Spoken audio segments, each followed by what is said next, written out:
August 7, 1998. Hell breaks loose in Kenya's capital, Nairobi, after suspected terrorists attempt to bomb the American embassy in the city. Although they do not succeed in bombing the embassy, the blast, which rocks the adjacent Fundi Cooperative Society building, reduces it to rubble and takes away lives of more than 260 innocent people, with hundreds of others either injured or maimed for life. The memories of the explosion and the unjustified loss of life have hardly been erased from the minds of the people when, on the dawn of November 28, 2002, terror visits the country again, and suspected terrorists blow up the Israeli-owned Paradise Hotel in Kikambala.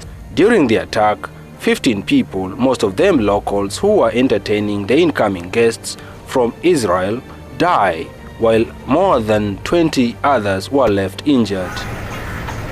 Of note is that Kenyans have been alleged to have participated in the planning and execution of bloodbaths not only on Kenyan soil, but also in foreign countries, such as a recent attack in Uganda during the finals of the World Cup, in which 75 people died.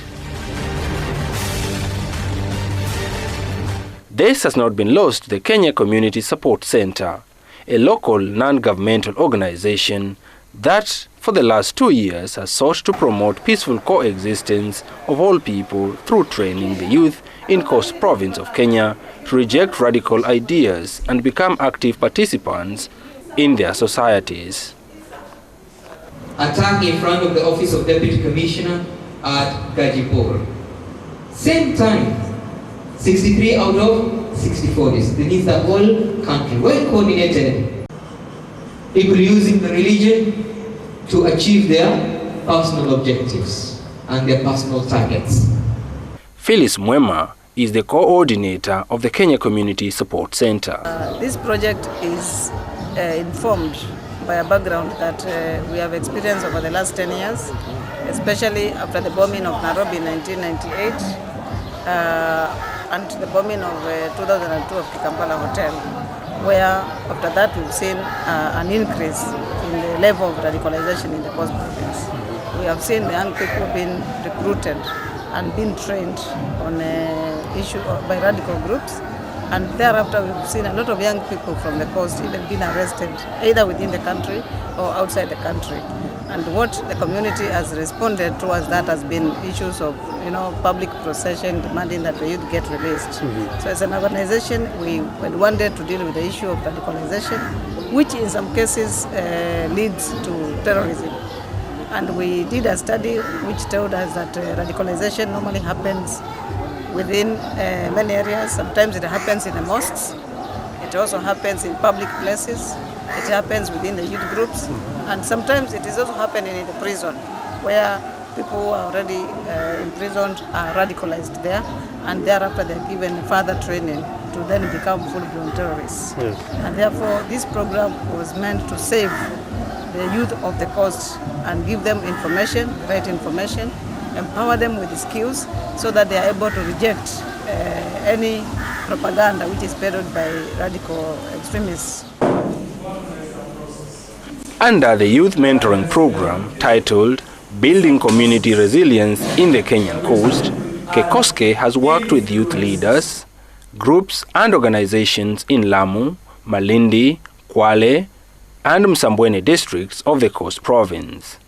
Some of the activities have brought together the youth and religious leaders, government officers, and Islamic scholars in a bid to turn around the way in which the youth think.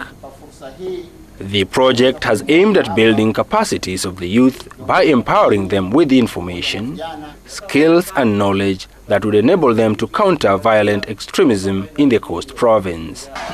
The project has used different methodologies to achieve its output, and it has included capacity building workshops, dialogues with key religious and government officials, exchange visits, anti-radicalization forums and debates, as well as ICT training and development of small-scale businesses. Mambo tumefanya imekuwa manufaa kwangu sana, tukianza na mambo ya hiyo stock making. What we have done was very useful to me, especially the training on small-scale business management. It has given me a head start in my soap-making business, and I'm certain I will succeed as a result of that training. Ambapo itakuwa ni napata mazao kutoka katika uuzaji wa hizo sabuni.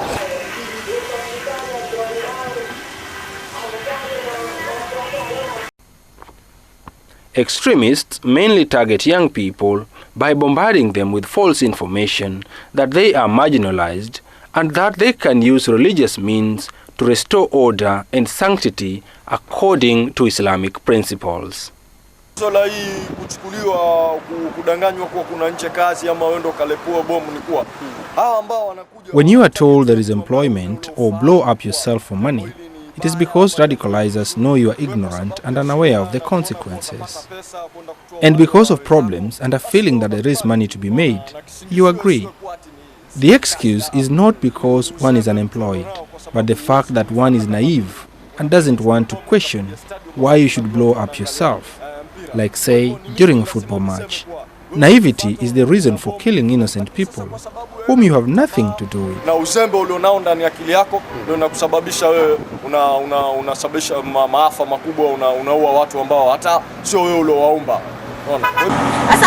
What do you gain when someone comes to your home and takes you to a foreign land where no one knows you and your parents have been lied to that you're employed? That is why it is easy for young people to be used to blow themselves up. In its anti-radicalization education, Kikoske has sought to make the youth understand that they can resist the propaganda as exposed by extremists and become useful members of the society. Kikoske has brought in theologians and outstanding religious leaders to shatter the myths and theories used by radicalizers to brainwash young people. Many times when they want to recruit the youth, they use religion.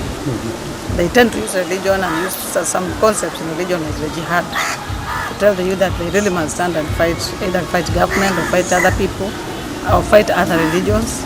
And that has been actually the key radicalization point here in the coast.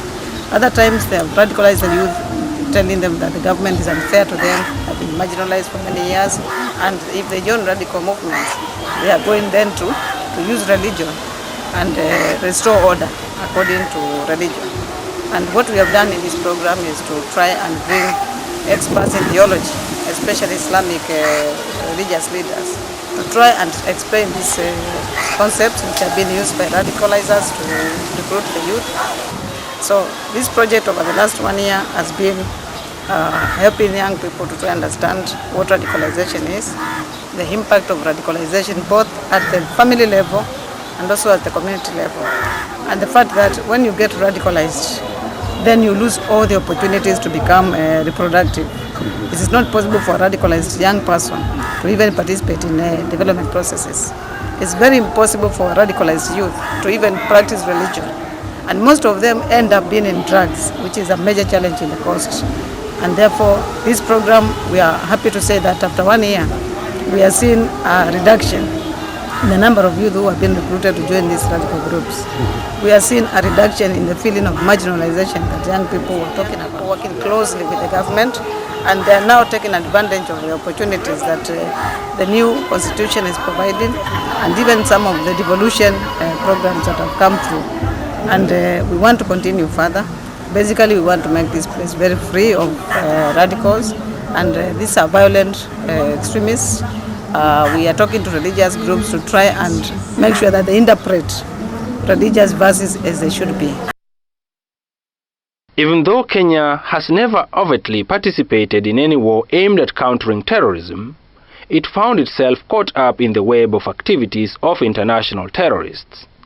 And when the attackers targeted their perceived enemies on Kenyan soil, they only ended up injuring local people and hurting local businesses. There is therefore need to upscale efforts in curbing the influence of radicalizers. Our initial idea, we started covering Kisauni, and we started Mombasa and Kwale. We are now rolling out in 6 districts in the coast. Our idea is to move towards Garissa, possibly to move towards Isiolo, and cover the entire country. Because one of the challenges we face is that while we are helping young people in these regions, the radicalizers will run away and go and use the same tactics in the other regions in the country.